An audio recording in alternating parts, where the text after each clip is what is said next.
Hey, everybody, I'm Seth Meyers, and this is an online conversation with the director of my favorite movie of the year, Joachim Trier. We've talked before, and I'm so happy to get a chance to do it again. Thank you so much, man. I really enjoyed the last time. So let's see what you got for me now. Thank you for immediately putting the pressure on. Uh, you had a comment last summer. Tenderness is the new punk, and it kept sort of coming across my sort of social media. I feel like people took a lot from that, and I'm wondering if you could speak to what you meant by it and how it relates to your film. Yeah, no, it's something I said at Cannes, and it was kind of something that came out of a spontaneous questioning about making a film like this, where we're wearing our heart on our sleeve a bit more, maybe. And I was commenting, and me and my band that I've worked with for 20 years on 6 feature films by now, we come from a more sort of counterposition of maybe punk and counterculture and trying to not do what the grown-ups want us to do and being a bit rebellious, and then realizing as also I now have become a father of small kids and the world is a complicated place, that maybe we need to speak to more tender and loving emotions, and that art can also have a rebellion in being about love and reconciliation and these positive feelings without losing the drama of the story. So I think that's what it came out of, is that we were a little bit nervous going to Cannes. We hadn't shown the film before, and it's quite an emotional ride, and it's quite explicitly, there are sisters crying and talking about how difficult their childhood has been, and then they're trying to deal with this difficult father, and there's all this emotion. And maybe we were just a little bit shy, but really wanting to tell this story because we used to be these ironic, cool 90s people. And maybe to us, we realized that the coolest thing we can do is to try to be honest about it. And it's turned out okay. So I think since I said that, we're a little bit more relaxed about it. You talked about this band of people you've worked with before. Obviously, your co-writer Renata you've worked with before. Is there a shorthand on set, and then are people new to the process? That haven't worked with you before. Do you feel like they feel more comfort being around people who have worked together before, who have collaborated? Yeah, no, that's a very good question. I feel with Renata and Anders Danielsen Lee as well, who's been in 4 of my films, we have a quicker way maybe to get used to. Like, they know that since we have this trust, that I want them to take risks and be messy, fall on their ass, get up again, try again. Like we don't have a set idea going on set about what it should be. We're trying to create lifelike things, but of course, meeting these incredible actors like Elle Fanning, finding Inga Ipsdotter Lillos, who plays the younger sister, who I hadn't worked with before, and like getting us all into the same groove was really fun. And they're very trusting people.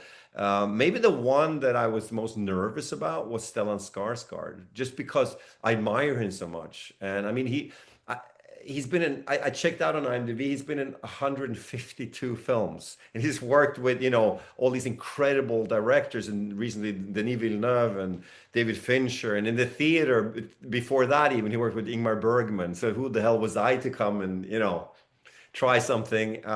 But he was actually like a kid on set. He's very playful and a really fun guy to work with. So I think we all got into the groove of it together.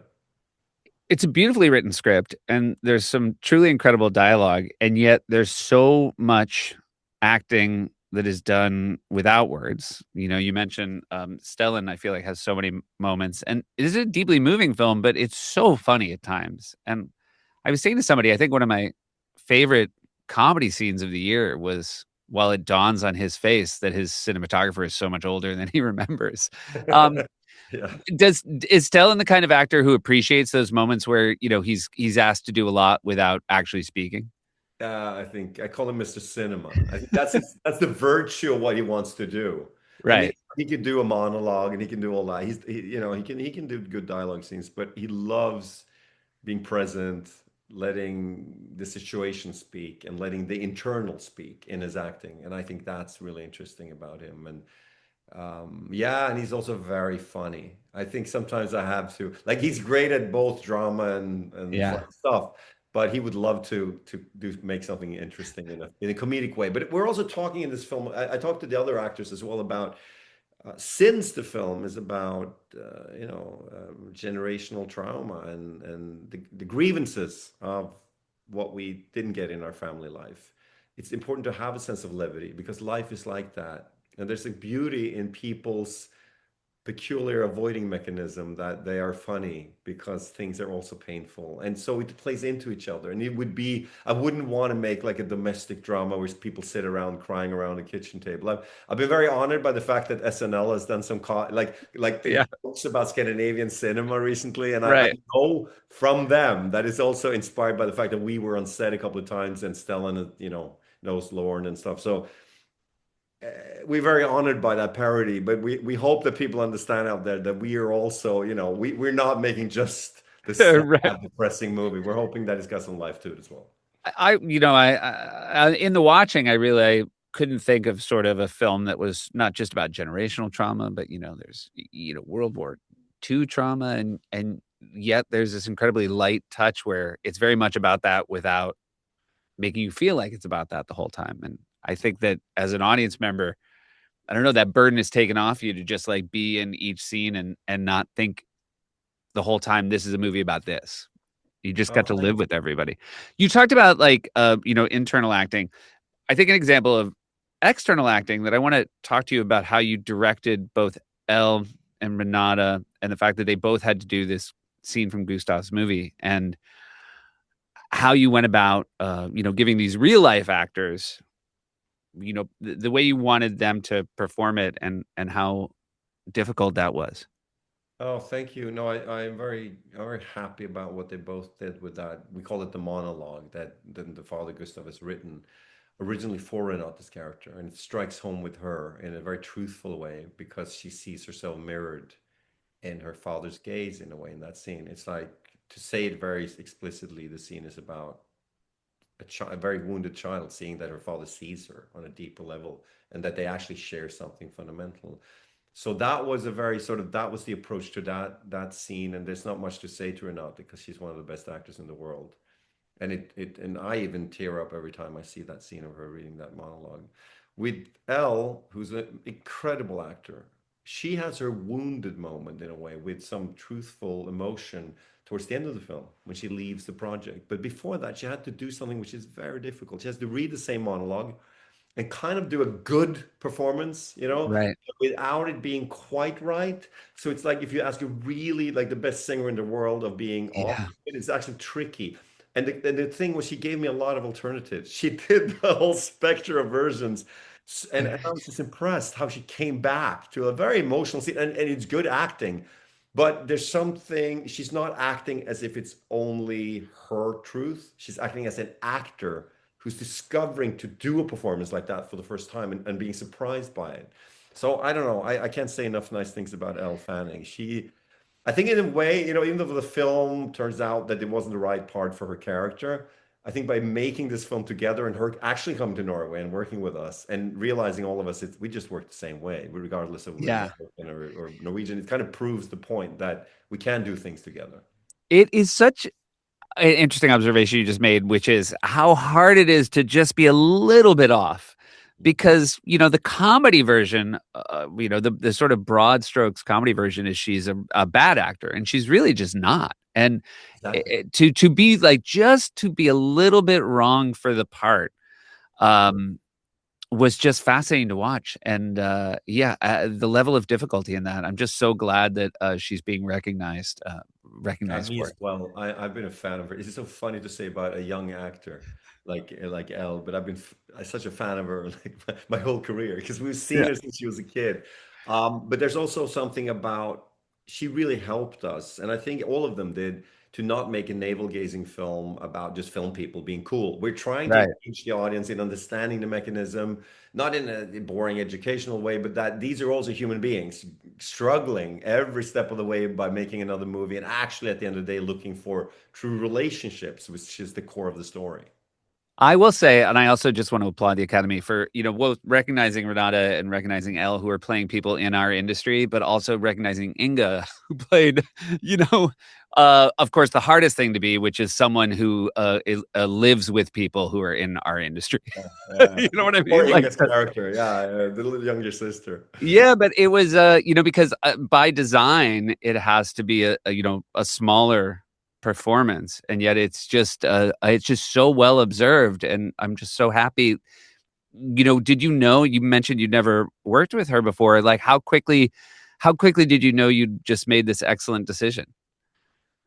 The moment I met her in the room, actually, first I saw a tape because we saw like 150 people, 200 people. I don't know how Yeah. many, many, all the actors of her generation, female actors. Right. So there we are, and then suddenly we saw this tape that she did, and we invited her in, and she was extraordinary.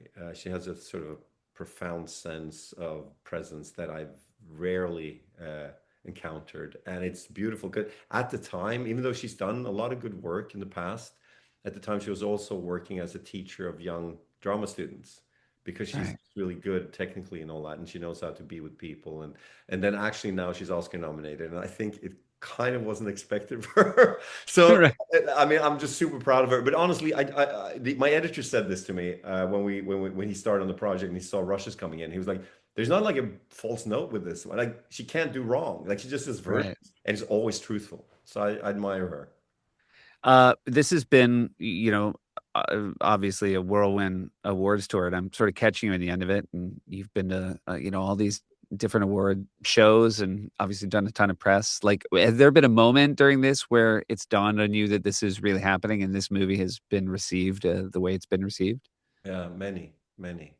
There's something really beautiful about this year's nominees. Amongst the director category, for example, Paul Thomas Anderson and I have been friends for a few years, and we swapped DCPs early before anyone else had seen our films, and I admire him tremendously. Ryan Coogler and Chloe Zhao are people that I was the advisor of at Sundance Lab, and I know them very well. And at the BAFTAs now the other day, Ryan did a shout out to me when he won an award. I mean, I'm serious. This is a kind of a love fest. And then Josh Safdie, who we all admired, and his work with his brother as well. Together, they've done some crazy, amazing films, and now this wonderful new film, Marty Supreme. I feel like it's seriously like, wow, we're in this company with these great people. I admire them all, and I feel genuinely that um, a Norwegian film has never won a fiction feature film Oscar. It's never happened. And just that we have 9 nominations is ridiculous. I feel like bragging when I say that, but we're just super happy about it. And the way I take it in is through the actors. I've At the Oscar luncheon when they called all the names of the actors and they got on stage, we all there. And it's a Yeah. beautiful thing because you have a short filmmaker and a sound designer and Steven Spielberg, and like everyone gets called on the same stage and they're all standing there. And when my actors came up, like Inga and Stellan, who's never been Oscar nominated, and Elle, and there were this raw, Elle Farah, I really teared up. I was like, shit, like me being called up, I get shy, but seeing these Right. performances and my editor Olivia Bugger-Coté and co-screenwriter, who I made like films with since film school. We're an old band, we worked together for 25 years, many of us. So I mean, wait, it I can go you on. I'm you just super happy for them. you saying it makes me want to tear up. I mean, I watched the video that was so lovely of on nomination day, and some of you were on Zoom, and obviously the rest of the crew was back in Norway. I highly recommend it to anybody who hasn't watched, because you do seem like a family, and it's just nice to see everybody who made that film is still seems to get along. If Yeah. you could go back to the beginning of what seems like an entirely second life for a film, which is this process of going through an award season. If you go back to the beginning of that part of this, what piece of advice would you give yourself? It's the impossible paradox of time. What the film is about, actually, thematically as well, is that life consists of struggles. And if you avoid them, the result will not be your life. There's this wonderful Kierkegaard quote that you can only understand your life backwards, but you're forced to live it forwards. And I feel that, like, if I went back right before Cannes and said, "Hey, dude, it's gonna be okay. They're not gonna hate your movie, and they're gonna be Right. okay, and you're gonna get a 19-minute standing ovation, and you're gonna cry in public, and it's all gonna be fine. You're not gonna be that ashamed about it after all." Uh, I would have enjoyed it as much. So here we are. Yeah, I would. Now I'm People. back in the writing room soon and doing another. So we're Yeah. back to the trenches. Right. Yeah. People always say if you could go back in time and give yourself advice, I always say I feel like if I gave myself advice, I'd blow it. You know what I mean? Like I only, No, you need that, maybe you need that pressure and nerves and all that Yeah. stuff. And the film is about that. The film starts with Renato doing an impressive, very impressive performance, as having stage fright. Yeah. We always talk about that scene as maybe none of us have that exact type of stage fright, but on some level, we are Yeah. all working for that energy of really wanting to meet an audience and wanting to be understood and wanting to be seen and hopefully hoping that people feel seen in the process of seeing the film. So we're always super anxious. That's natural. And I say this to young people. I do teaching, and tonight I'm actually talking at a university in Los Angeles. Again, I mean, I like this idea because I remember being in film school in London and having people come, like Mike Lee or Robert Altman came to our school and said wonderful things. But seeing, oh, the human being, they're vulnerable, it's scary. Every movie is always a new challenge. I think that's a healthy collegial way of approaching it. You talk about living your life in reverse versus forward. I know we addressed this a little bit when you were on my show, but I'm fascinated by the fact that you've made a film about a filmmaker who has two daughters, and now you have two daughters. And and like the amount you're gonna have to explain to them that you made this movie not about them is it is so funny to me whatever conversation you're gonna be having in 18 years.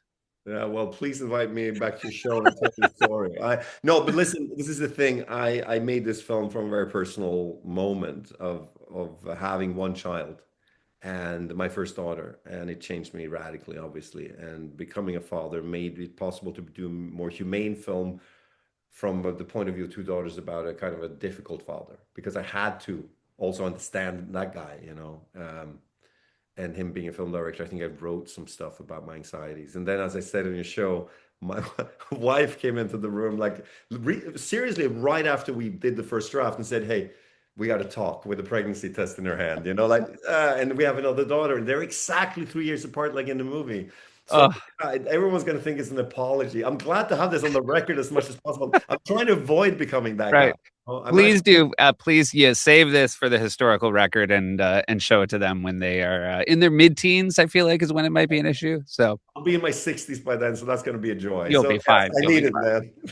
fine. Hey, it is always a pleasure to talk to you.